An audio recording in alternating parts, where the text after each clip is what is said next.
महाराष्ट्र में शुक्रवार को 29 नगर निकायों के चुनाव परिणाम घोषित किए जाएंगे। हालांकि बीएमसी चुनाव 2026 के नतीजों से पहले एग्जिट पोल्स ने मुंबई का किंग कौन होगा ये इशारा कर दिया है। सामने आए एग्जिट पोल्स में बीजेपी गठबंधन को बहुमत मिलने का अनुमान लगाया जा रहा है। एग्जिट पोल्स के मुताबिक बीजेपी और एकनाथ शिंदे की शिवसेना को 130 से 150 सीटें मिल सकती हैं। कुल सीटें 227 हैं और बहुमत के लिए 114 सीटों की जरूरत है। यानी इस बार बीजेपी गठबंधन मुंबई का किंग बनकर उभरेगा। लगभग सभी एग्जिट पोल्स में बीजेपी गठबंधन को बहुमत मिला है, तो वहीं विपक्षी दल का सुपड़ा साफ होता नजर आ रहा है। आइए जानते हैं तमाम एग्जिट पोल्स में किसे कितनी सीटें मिल रही हैं। एक्सिस माई इंडिया की बात करें तो बीजेपी गठबंधन को 150 सीटें मिलने का अनुमान है। वहीं शिवसेना उद्धव ठाकरे की शिवसेना को 60 सीटें, कांग्रेस गठबंधन को 12 सीटें मिलने का अनुमान है। वहीं जेवीसी की बात करें तो बीजेपी गठबंधन को 138 सीटें, उद्धव ठाकरे की शिवसेना को 59, कांग्रेस को 23 सीटें मिलने का अनुमान है। जनमत की बात करें तो बीजेपी गठबंधन को 138 सीटें, शिवसेना उद्धव ठाकरे की 62 सीटें और कांग्रेस गठबंधन को 20 सीटें मिलने का अनुमान है।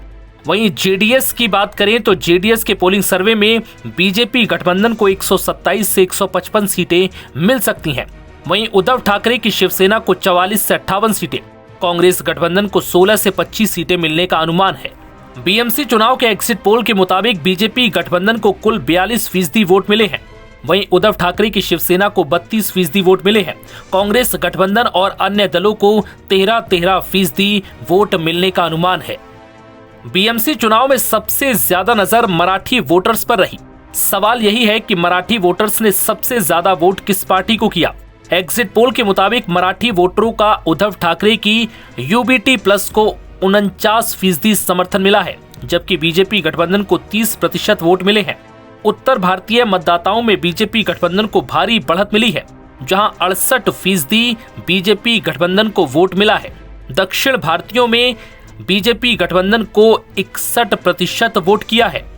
मुस्लिम वोटरों में कांग्रेस गठबंधन को 41% और उद्धव ठाकरे की यूबीटी को 28% समर्थन मिला है, जबकि बीजेपी गठबंधन को इस वर्ग में सिर्फ 12% वोट मिले हैं।